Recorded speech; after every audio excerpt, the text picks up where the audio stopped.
très souvent on oublie que derrière un financement qui est octroyé se trouve en fait l'épargne d'un citoyen. Et donc lorsque cette PME-là n'est pas capable de faire face en fait à ses engagements, c'est non seulement cette épargne-là qui est en danger, mais aussi l'établissement financier qui est concerné. La solution, rendre les petites et moyennes entreprises PME attractives. En 2016, le rapport de l'enquête appelé « Données pour la croissance » mettait le doigt sur les réalités suivantes. Seuls 5% des PME interrogées maîtrisaient les offres de financement disponibles. Une seule entreprise sur 3 avait effectivement déposé une demande auprès d'une institution financière et seulement 50% des entreprises ayant soumis cette demande de financement avaient reçu une réponse favorable. Cette 6e édition de la finance s'engage vise à faire la promotion des bonnes pratiques de financement entre les PME, les banques et les établissements financiers.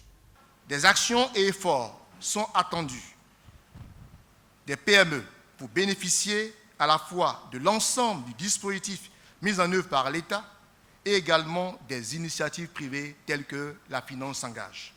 À ces fins, les PME doivent améliorer leur attractivité à travers une bonne structuration.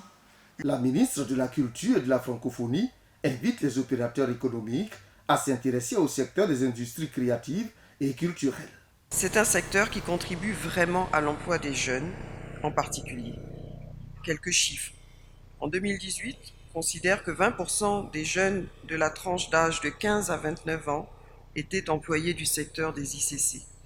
La finance s'engage est organisée par la Confédération générale des entreprises de Côte d'Ivoire, CGC, en collaboration avec ES Partners. Ensemble, nous devons travailler à la mise en place de dispositifs innovants, en nous appuyant notamment sur les technologies numériques pour résorber le gap de financement et optimiser la performance de nos entreprises.